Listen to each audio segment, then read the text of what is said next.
बदलापूर पूर्व येथील माऊलीनगर परिसरात एका इमारतीचे पाडकाम सुरू आहे. मात्र सदर पाडकामादरम्यान नागरिकांच्या सुरक्षिततेसाठी आवश्यक असलेल्या कोणत्याही सुरक्षा उपाययोजना करण्यात आलेल्या दिसून येत नाहीत. सदर ठिकाणी सुरक्षित कुंपण, इशारा फलक, सुरक्षा जाळी, धूळ नियंत्रणाची व्यवस्था तसेच पादचाऱ्यांच्या सुरक्षिततेसाठी आवश्यक देखरेख करण्यात आलेली नाही. पाडकामादरम्यान इमारतीचे विटांचे तुकडे, काँक्रीटचे अवशेष किंवा वापरात असलेली यंत्रसामग्री खाली पडल्यास तेथून इजा करणाऱ्या नागरिकांना गंभीर दुखापत होण्याची किंवा जीवितहानी होण्याची शक्यता नाकारता येत नाही. त्यामुळे नागरिकांच्या जीवितास व मालमत्तेस गंभीर धोका निर्माण झाला आहे. याशिवाय सदर पाडकामाच्या अगदी शेजारी किलबिल नर्सरी स्कूल असून त्या शाळेत 3 ते 5 वर्ष वयोगटातील लहान मुले शिक्षण घेतात. दररोज सकाळी सुमारे 9:30 ते 11 या वेळेत विद्यार्थ्यांची ये-जा व सुट्टी होत असते.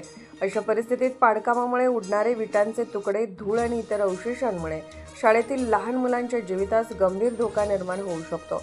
कोणतीही धोकादायक घटना घडल्यास त्याची संपूर्ण जबाबदारी संबंधित कंत्राटदार, मालक व संबंधित जबाबदार अधिकाऱ्यांवर राहील असे स्थानिक नागरिकांचे म्हणणे आहे.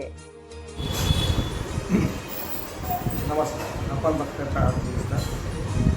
काल आपण एक बातमी केली होती बदलापूर माऊलीनगरमध्ये एका बिल्डिंगचे पाडकाम सुरू होते. संबंधित कंत्राटदाराने कोणत्याही सुरक्षितेच्या उपाययोजना केल्या नव्हत्या. ही बातमी आपण केल्यानंतर अवघ्या 2-2.5 तासानंतर त्या कंत्राटदाराने सुरक्षितेच्या उपाययोजना केल्या, पडदा लावला. आपण बघूया काय काय. पण बातमीचा इम्पॅक्ट म्हणजे प्रहार 24 तास. आपण सगळ्यांनी बघा प्रहार 24 तास.